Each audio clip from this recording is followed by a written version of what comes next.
আসসালামু আলাইকুম প্রিয় দর্শক, আপনারা জানেন যে আজ শুক্রবার জাতীয় ঐকমত্য কমিশনের প্রস্তুতকৃত জুলাই সনদ স্বাক্ষরিত হয়েছে।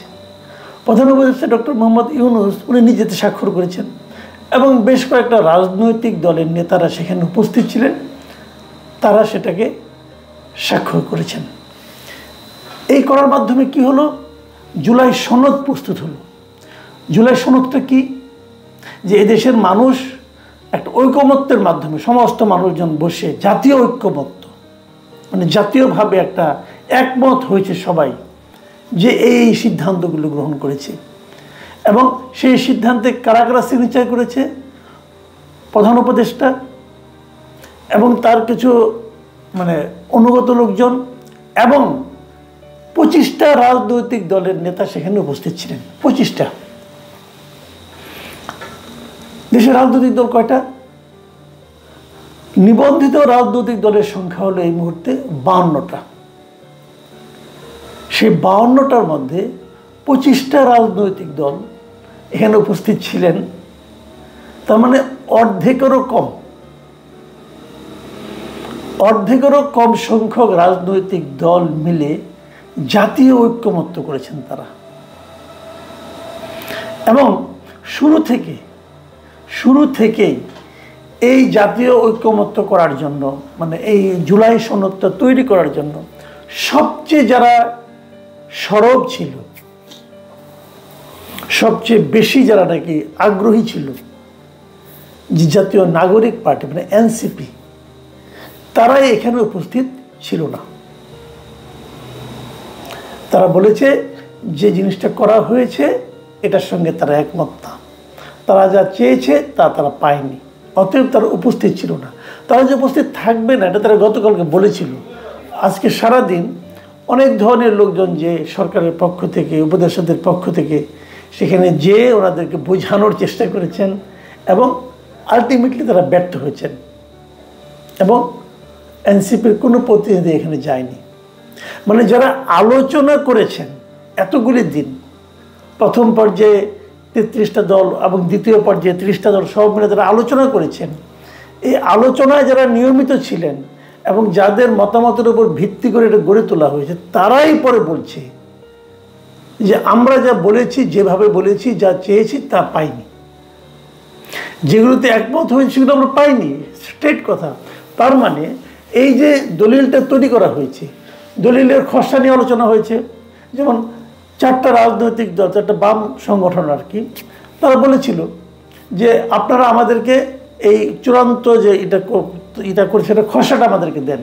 তারা খসড়াও দেয়নি, কোনোভাবে যে আপনারা একটা সিগনেচার করে দিয়ে আসেন, তো তারা সেই জন্য যায়নি। তাহলে আপনি কী সিগনেচার করলেন? যে 25টা দল গেলেন তারা কি বুঝে গেলেন এটাও আমার কাছে ক্লিয়ার না। এই 25টা দলের মধ্যে আমি যদি একটু বলি আপনাদেরকে, আপনার কয়টাকে চিনেন বলেন তো? বিএনপিকে চিনেন, ঠিক আছে। জামাত ইসলামকে চিনেন, সেটাও ঠিক আছে, মানলাম। এবি পার্টিকেও অনেকে ইদানিং চেনে। আচ্ছা, আর কে কে আছে? আমি কয়েকটা দলের নাম আপনাদেরকে বলি, দেখেন তো চিনেন কিনা। ইসলামী ঐক্য জোট, জমিয়তে উলামায়ে ইসলাম, ভাসানী জনশক্তি পার্টি, বাংলাদেশ লেবার পার্টি। ভাই, এই দলগুলি কে? আমি এই নেতাদের নাম কখনো শুনেছেন? আমি নেতাদের নাম বলতে আপনি আরও মাথা খারাপ হয়ে যাব। নিজামে ইসলাম পার্টি, জাতীয় গণফ্রন্ট, এরা ছিলেন এখানে। তারপরে আপনার 12 দলীয় জোট, জাতীয় গণতান্ত্রিক পার্টি, জাকপা, আবার জাতীয়তাবাদী সমমনা জোট। ভাই চিনেন নাকি এগুলোকে? এই সমস্ত দল ছিল। নেতাদের নাম শুনলে তো আপনার টাসি খেয়ে যাবেন। এগুলি কারা? জাতীয়তাবাদী সমমনা জোটের সমন্বয় হচ্ছে কি ফরিদুজ্জামান ফরহাদ, আর জাকপার সভাপতি হল বীর মুক্তিযোদ্ধা খন্দকার লুৎফর রহমান। তারপরে জাকের পার্টির চেয়ারম্যান শহীদুল ইসলাম ভুইয়া, জাতীয় গণফ্রন্টের আমিনুল হক টিপু বিশ্বাস, আরেকজন হলো মঞ্জুর আরেফিন লিটু বিশ্বাস, টিপু বিশ্বাস এবং লিটু বিশ্বাস। নিজামে ইসলাম পার্টির মৌলানা আব্দুল মাজেদ আতহারি, আরেকজন মহাসচিব হলো মৌলানা মুসা বিন ইজহার। লেবার পার্টির মুস্তাফিজুর রহমান ইরান, খন্দকার মিরাজুল ইসলাম ভারপ্রাপ্ত মহাসচিব, ভাসানী জনশক্তি পার্টি, এর চেয়ারম্যান হলো বীর মুক্তিযোদ্ধা শেখ রফিকুল ইসলাম বাবলু, আর মহাসচিব হলো আবু ইউসুফ সেলিম, জমিয়ত উলামা ইসলামের আব্দুর রব ইউসুফি, আর মহাসচিব মঞ্জুর ইসলাম আফিন্দি। ভাই এইভাবে নাম বললে লাভ নাই, এই নামগুলি কাউকে চিনবেন না আপনি। বাট এরাই এখন সিদ্ধান্ত নিচ্ছে যে আমাদের জুলাই সনদটা কী হবে এবং সেটা কিভাবে এটাকে সংবিধানের উপরে স্থান দেওয়া যাবে এবং কিভাবে কী হবে এগুলি তারা সিদ্ধান্ত নিচ্ছে। আপনারা একটা জিনিস মনে আছে কিনা জানি না, দুদিন আগে আমাদের এই প্রধান উপদেষ্টা বলেছিলেন যে জুলাই সনদের সময় এমন কিছু ঐতিহাসিক ঘটনা ঘটবে যা নাকি পৃথিবীর মানুষ কখনো দেখেনি। এবং উনি বলেছিলেন, সব চ্যানেলকে বলেছিলেন যে মানে আপনারা এই বিরল মুহূর্তটা ধারণ করে রাখেন, কারণ এরকম বিরল মুহূর্ত আর পৃথিবীতে ঘটবে না। অনেকে না ইউনূস সাহেবকে বলেন কি, উনি নাকি কথার ফেরিওয়ালা, মানে নানা জায়গায় কথা ফেরি করে বেড়ান, মানুষকে স্বপ্ন দেখাতে পারেন। যে স্বপ্ন উনি জাতীয় মানে আপনার ঐকমত্য কমিশনের মাধ্যমে যে প্রস্তুতকৃত জুলাই সনদ স্বাক্ষরের জন্য যে অনুষ্ঠানের স্বপ্ন উনি জাতিকে দেখিয়েছেন দুদিন আগে একটা জরুরি বৈঠকের নামে, সেই স্বপ্নের বাস্তবায়ন আজকে কীভাবে হলো? এরা যে কেবল গেল না, কেবল তাই নয়, কিন্তু সকাল থেকে ওখানে যে চেয়ারগুলি ছিল সেই চেয়ারে প্রায় শখানেক লোক যে বসেছিল এবং তারা বললো তারা হলো জুলাই যোদ্ধা।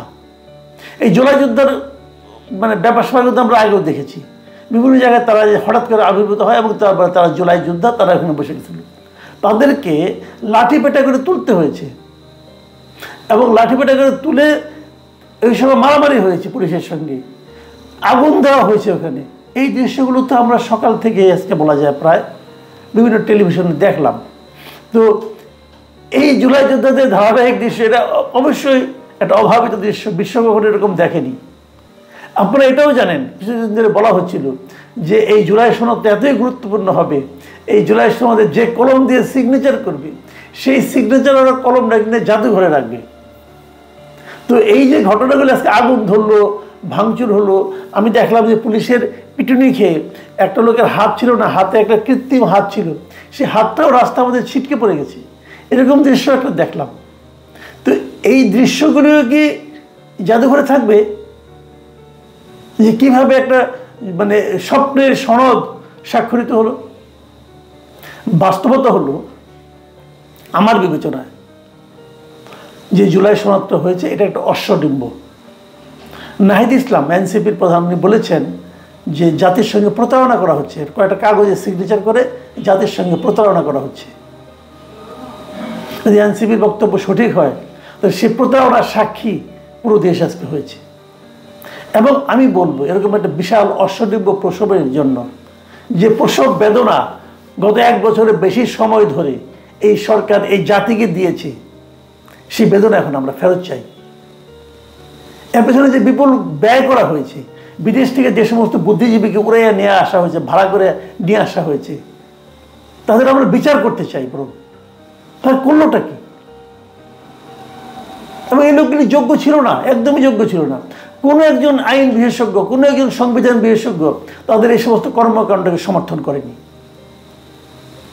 কতগুলি লোক বিদেশ থেকে এসে দ্বৈত নাগরিক, তারা ওই দেশের নাগরিকও আছে এবং এদেশের নাগরিকও আছে, তারা এসে আমাদেরকে জ্ঞান দিয়ে যাচ্ছে যে দেশ কীভাবে চালাতে হবে, পলিটিক্যাল পার্টিগুলোকে জ্ঞান দিচ্ছে যে আপনারা কীভাবে আগামীতে শাসন করবেন।